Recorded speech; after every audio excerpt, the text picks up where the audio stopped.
প্রধাননগর থানার সাফল্য। জল জীবন মিশনের প্রায় 20 লক্ষ টাকার চুরি যাওয়া পাইপ উদ্ধার, গ্রেপ্তার 3। শিলিগুড়ি পুলিশ কমিশনারের অন্তর্গত প্রধাননগর থানার পুলিশ জল জীবন মিশন প্রকল্পে ব্যবহৃত পাইপ চুরির ঘটনায় সাফল্য পেল পুলিশ। তদন্তে নেমে পুলিশ প্রায় 20 লক্ষ টাকা মূল্যে চুরি যাওয়া এইচডিপি পাইপ উদ্ধার করে। ঘটনায় ইতিমধ্যে 3 জনকে গ্রেপ্তার করা হয়েছে। পুলিশ সূত্রে জানা গিয়েছে, মালদার বাসিন্দা মানস কুমার সাহা গত 8 জুলাই প্রধাননগর থানায় লিখিত অভিযোগ দায়ের করে। তিনি পশ্চিমবঙ্গ জনস্বাস্থ্য ও কারিগরি দপ্তরের অধীনে জল জীবন মিশন প্রকল্পে পাইপলাইন বসানোর কাজে যুক্ত ছিলেন। অভিযোগে জানানো হয়, জলপাইগুড়ি জেলার কালকুট এলাকায় একটি গোদামে রাখা প্রায় 600টি মোট 3520 মিটার এইচডিপি পাইপ পরিকল্পিতভাবে চুরি গেছে। উদ্ধার হওয়া পাইপগুলির আনুমানিক বাজার মূল্য প্রায় 20 লক্ষ টাকা। তদন্তে নেমে প্রথমে গোদামের চৌকিদার পবিত্র রায়কে গ্রেপ্তার করে পুলিশে চম্পাশাড়ি এলাকার দেবীডাঙ্গার বাসিন্দা। এরপর গত 16 জুলাই আরও 2 অভিযুক্ত সঞ্জয় বণিক ওরফে সঞ্জু ও উজ্জ্বল মহন্তকে গ্রেপ্তার করা হয়।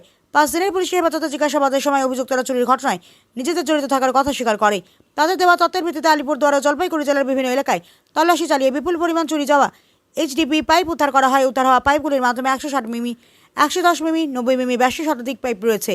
সাথে চুরির ঘটনায় আরও কেউ জড়িত রয়েছে কিনা তা খতিয়ে দেখা হচ্ছে। গোটা ঘটনার তদন্ত এখনো চলছে।